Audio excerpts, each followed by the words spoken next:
ओडिया अस्मिता सरकार रे बसिला परे कोटी कोटी टंका फंडिंग करी ओडिया अस्मिता रक्षा करने व्यवस्था करथिबा तत्परे तांकर वरिष्ठ विधायक ए प्रकार जो मंतव्य दौरान एटा हास्यास्पद कथा मुद्दा पर अच्छु बर्तमान राज्य सरकार एपर्यंत से कथा आलोचना को डाकुना कौन पाई राज्य सरकार नीरव दस्ता बसुँच मान्यवर वरिष्ठ विधायक एक सरकारी कार्यक्रम खुलामेला अभिभाषण नकला व्यक्तिगत मत कहले आम के ग्रहण करूँ ना सारा ओडावासी देखी सुभद्रा योजनार उद्घाटन करने उत्सव से जो अतिथि होगी जाती से जो वक्तव्यटी देले जे बालेश्वर पुरी कटक हूँ ओडिशार आउ सबू जो माने आम जिला गुड़िक अच्छी से ओडिशार नुहे यहाँ गोटे हास्यास्पद कथा से देदेले राज्य सरकार कौन पाई नीरव रे बर्तमान से कथा को ग्रहण कर जो प्रादेशिक संगीत कथा कहते प्रादेशिक संगीतटा आम ताको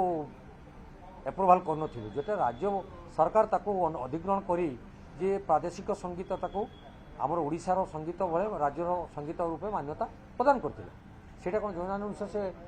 जो मान्यवर विधायक कौन से इतिहास को जानी ना कि से इतिहास जो न जानते से संविधान पढ़ा दरकार सीए कौटा मानवे न मानवे से गणमाध्यम जो हास्यास्पद विवृत्ति दौरान द्वारा सरकार स्पष्टीकरण देवा आवश्यकता रही है सरकार कौन पदक्षेप नौ ओडिया अस्मिता कथा कही लोकंर आस्थाभाजन होता ओडिया अस्मिता सरकार रे बसिला परे कोटी कोटी टंका फंडिंग करी ओडिया अस्मिता रक्षा करने व्यवस्था करथिबा तत्परे तांकर वरिष्ठ विधायक ए प्रकार जो मंतव्य दौरान एटा हास्यास्पद कथा तेणु राज्य सरकार कौन पदक्षेप नौ आम दृष्टि रखीचु एवं आम आगामी दिन अपेक्षा करछु राज्य सरकार कौन दृष्टांतमूलक पदक्षेप नहीं विधायक को सतर्क करे।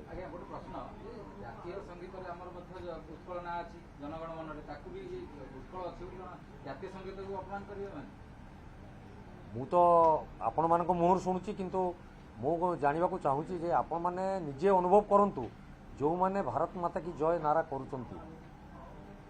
मुखिया धरी हरिनाम जीवे चली वृंदावन भोट नहीं सारा पर से जो कार्यकलाप परिवर्तन आनी यहाँ गणतंत्र प्रति गोटे विश्वासघातकता